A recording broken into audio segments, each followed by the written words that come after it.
made it. They're all people who started whatever project it was they were doing because they loved doing it. They weren't looking to get anything out of it, and then ended up having, through fluke or through luck or for whatever it was, turn into something really awesome.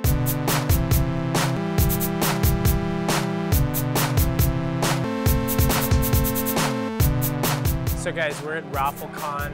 It is the epicenter of internet culture, and it's packed with lolcats, cats on keyboards, cute animals. Everybody kind of reports the conference now as rolling on the floor laughing con. The main reason we use ROFL because it's such an acronym, I guess, in some sense. It's for internet culture.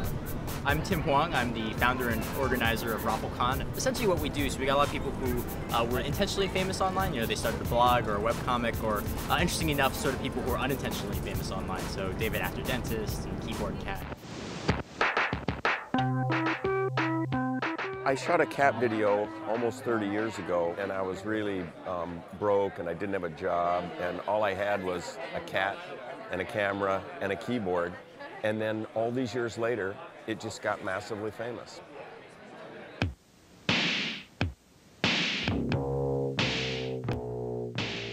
People used to look at videos of people screwing up, and then they would comment, they'd just say the word fail. This guy, Brad O'Farrell, decided that he would take something really, a major fail, and then put the Keyboard Cat video at the end of it, like the cat was like mocking it. And in the course of about 2 weeks, it went from 300 a day to 180 or 200,000 a day. I think what I realized is that what I was doing when I was 19 was okay, and I probably should have just kept doing it. I'm Ben Ha. I'm the founder and CEO of the Cheezburger Network. An internet meme to me is an idea that is spread from person to person that is affected by the person who it transits through. Somewhere between 05, 06, 4chan, the online forum, the anonymous online forum, decided to actually create what they called Catterday, which was on Saturdays they would actually post cat photos with captions on it. And then it spread to other online communities, and then it spilled over to the internet culture crowd, which back then was pretty small. There are cat photos with funny misspelled captions on it. And then cerebrally, people understand what that is. Okay, I understand a cat photo, I understand that there are captions on it. But no one can really get you the zeitgeist of what this is, unless you actually experience it for yourself. So I Can As Cheezburger actually refers to the very first photo that was posted on the namesake site, which is a fat gray cat with a big smile on its face, and the caption says in all caps, "I can has cheeseburger," and the cat's looking for a cheeseburger. And I'm not sure why, but it's funny and it makes people laugh, and that's the whole genesis of this entire, well, quote-unquote industry. You know, I didn't really think of internet culture as a business, but I got really interested in this when I first came across I Can As Cheezburger. It was run by a couple of people in Hawaii, and a friend of mine said, you know, you should really buy this, and I'll help you form a company around it. And we've started, you know, more than 45 sites since then, and we've basically grown this collection of humor websites that cater to specific types of humor. Yeah, actually, I do have a favorite lolcat, and it's a little kitten in a big wine glass, and he's literally sitting like this with his arm over the wine glass, and the caption says, "Send me with my compliments to the ladies." And it's like the smoothest like kitten in the world, and he's got like the grandpa ear hair coming out of his ears, and I don't know why, I just love that cat.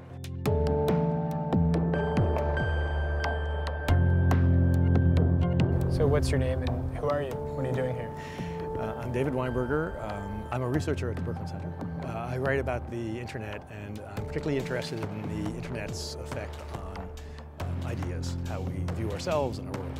The reason why the internet seized so many of us early on is that it was clearly a break from the broadcast media that we had that were shaping, that were definitive of the most basic things in our culture. And along comes the internet, and there's this open field. In particular, watching their reaction to and how they react against broadcast culture, to me, is just amazing. Envisions certain one-size-fits-all solutions. Boring. I hear foghorn. Boring. The legislature override a gubernatorial veto. Boring at all. I'm not feeling any romance between us right now. You gotta do it like this. Shawty, ready, set, go. This was a pretty remarkable week on the gay marriage front. First of all, to have a state like Iowa. What you trying to say about Iowa? Not the East Coast state. East Coast. Not the Left Coast state. In a decision written by a Republican appointee. How to Tune the News is reimagining the news, or recreating the news, as the way it was always intended to be, in which the newscasters and politicians are singing over top a hot bass line. If we all don't take bold action and take it soon, we will find ourselves on a very thin ice. It started just with a hope and a dream. A hope and a dream. That's all the technology you ever need. When Katie Couric talked about us, say, on The Tonight Show and kind of giggled about it and said, well, you know, they do funny things to me on YouTube too. And she was just so tickled by it, which was just the best possible compliment we could have had. And at that point, we were like, this is getting out of hand. What do you expect from the next Supreme Court justice? What does President Obama need to do? No, it's absolutely. I think one thing that separates Auto-Tune the News from many memes, not all, is that Auto-Tune the News is something that we crafted. In a way, sometimes current events and politics can be even more absurd than memes such as keyboard cats and 3 Wolf Moon t-shirts. So I don't know if it is that different.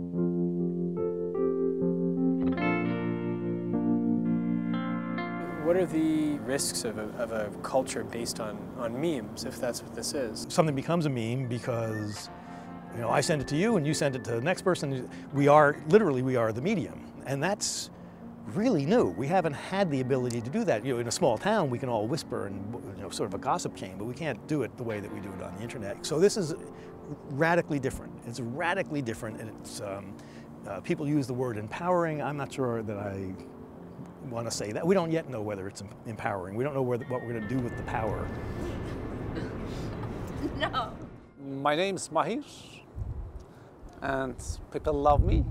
My character, my hobbies, my life, my pictures. I am normally man and live in small city, Turkey. Suddenly I am famous, all of the world know me and love me, invite me, write about me, and all television, all radio talking about with me. This surprise, internet world, very surprising and nice things. I hope United States people soon read my life book, and United States people watching soon my movie, original Mahir character. My eyes are clean. I am calm. People who saw, oh, that's a Borat. It's not Borat. I mean, Borat is a character with a bad impression. Mahir is a positive man, and that's why we're here for a big lawsuit in New York. You can ask anybody what you think about Borat and Borat movie. What they can say you. They say Mahir, they stole a Mahir character. Everybody. Say, you can ask anybody.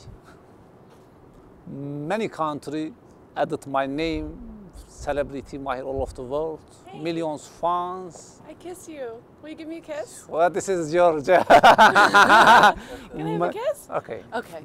Mwah. Mwah. Thank you. This is small kiss. We continue later, long kiss.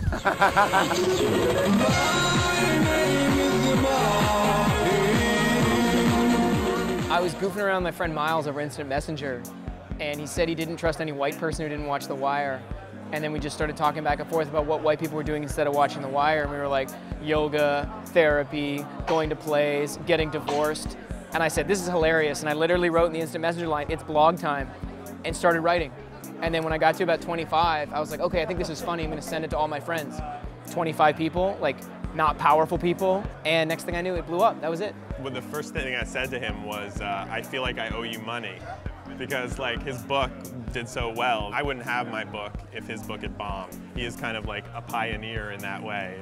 I've yet to meet or talk to somebody online, a person who got successful with something that they did, who said, oh yeah, as soon as I started doing it, I started promoting it in this way, and this way, and this way, and started sending it to these people. Everybody's just like, oh yeah, I emailed it to my friend. It's just a weird situation. I feel fun. Kind of felt good, didn't it? Is this real life? It's not like crazy, like everyone sees me, oh there he is, and then they come. Yeah. I'm not like exactly a movie star or anything.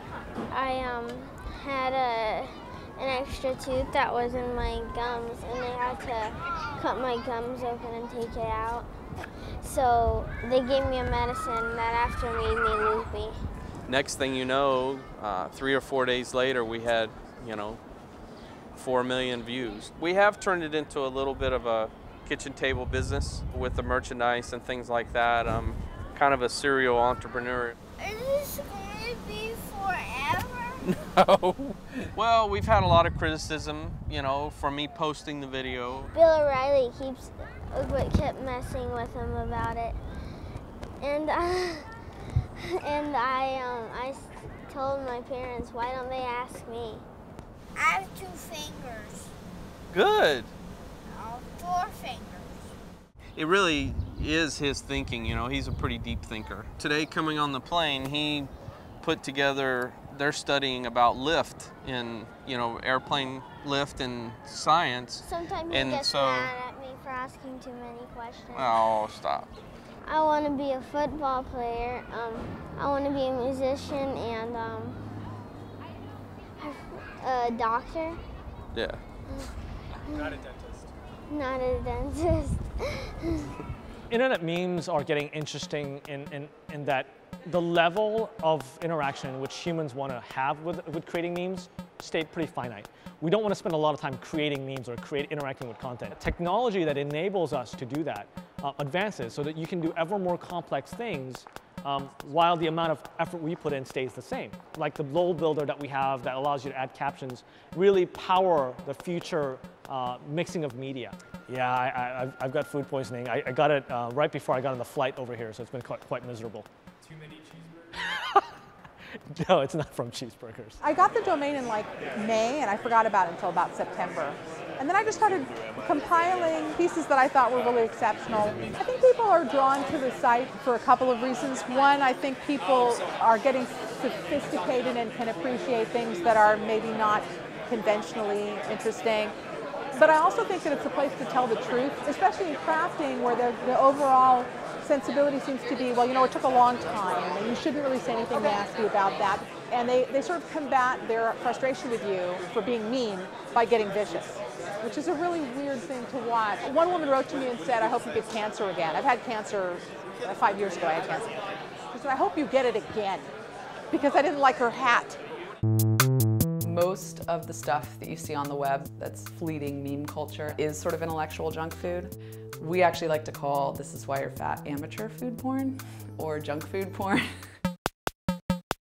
The Luther burger is a huge favorite, which is a bacon cheeseburger sandwich between 2 Krispy Kreme donuts. The McNuggetini is also amazing, and it's very delicious. Deep fried Coke, I think, is pretty amazing. That actually won first prize at the Texas State Fair a few years ago for creativity. It was a pretty simple launch plan. I knew a lot of the blogs that gravitated towards this kind of content, so we decided that we needed to make an archive and build a cache of images. We took a week and just scoured the web and bacon blogs and things like that and put together a pretty good package. And then we launched to the public 1 week later. Then within a month, we had a book deal and one ill-fated rap performance at South by Southwest. This is why you're fat.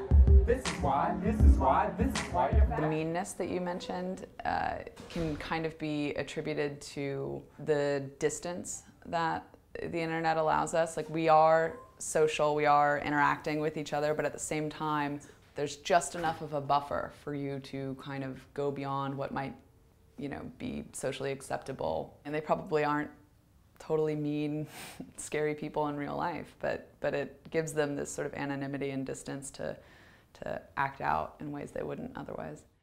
Alexey, you're known as somebody who has studied the principles of personal development for a long time. It is a shame about Alexey Vayner. He created a video resume, basically, and then it kind of became this source of mockery on the web, but it became a meme unto itself. Success is a mental transformation. It's not an external event. To be successful, you must first know exactly what you want to achieve. Failure cannot be considered an option. Ignore the losers. Bring your A game, your determination, and your drive to the field, and the success will follow you.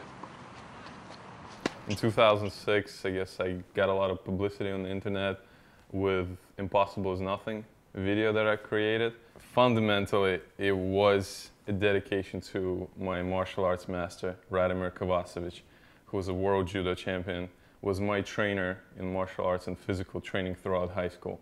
He passed away from cervical cancer. You know, my big question was, how do you pay tribute to a great master, to a great teacher? And my idea was to create a video. And I used the sports that I played at the time as the backdrop for the video. Can you explain what people were saying at the time, how they interpreted it? Sure. Well, I think first and biggest problem was that it leaked out.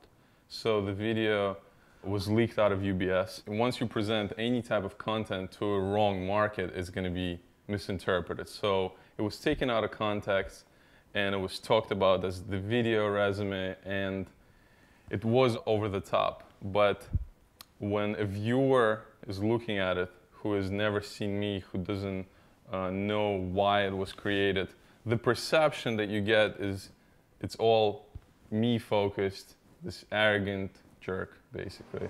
If you're going to work, work. If you're going to train, train. How bad did it get for you? I mean, how hard was it to deal with the publicity? Wow, I would say, you know, I've hit rock bottom. There are a lot of components that hurt. One is I actually trained in those sports, and many of those sports, since I was a little kid. We're all prone to being, you know, affected by our peers, and there's this peer pressure. Just getting so much negative feedback, you start to question yourself. Well, maybe there is some truth to what all these people are saying. You can't do this. Maybe you aren't that good, and you start questioning your core beliefs and convictions, and that becomes a problem. As negative as the publicity was, it made me realize how incredibly powerful the internet was. I wonder, what did you do to get out of that place? How did you find a way out? You take a step back and reflect on your core fundamental beliefs. I didn't kill a man. I wasn't even, you know, driving drunk. I don't drink. I don't smoke, right? I don't do anything bad per se. I created a video. When we have the anonymity of the internet, some very fundamental and maybe not the most beautiful traits of human beings come through. The best way I can judge myself and what happened with Impossible is Nothing is that I didn't lose any core friendships. I mean, it's interesting because that network is so tight-knit, it's so well known to each other, and then you have the network of the internet, which is so anonymous. People don't know each other. Absolutely. And yet they think they have relationships with other people. And you know, they didn't know who you were, and yet you were getting death threats, right? Right. Death threats, deportation, getting thrown out of school, pretty much anything you can think of. You became famous largely by accident. Right, and completely against my will. And against your will. But there are so many people who are out there who are determined to make themselves, in some cases, look like fools on the internet, willfully and with a lot of effort. How do you look at that culture? It's interesting to look at as a phenomenon, certainly. I don't think I'm part of that culture per se at all. I think I'm much more traditional. As far as them trying to become celebrities, I think fundamentally you need a base and performance before you try to become famous. That said, there's clearly a system to how, you know, some of the more successful people do this. Create a story, hype it up, and make it profitable. I think Bruce Lee couldn't have said it better when he was referring to martial arts. He said, you know, take what is useful, discard what is useless, and make it essentially your own. You can apply this to any field, to any job, to any pursuit. And above and beyond that, just pursuing your dreams, really stick to your guns. You know, 110%. If you have conviction, there should be no one who says it's impossible. Do you have any favorite memes that are here? Anything that you like on the internet that you watch? I do go on YouTube sometimes, but to be honest, it's more to look at a forehand of Roger Federer in slow motion. Would you be up for a arm wrestle? For an arm wrestle, we can try, sure. Okay, let's do it. Let's do it. Careful here. Oof. You gotta look out now. You're making me nervous. Okay, how do we do this? You want to lock? There you go. Okay.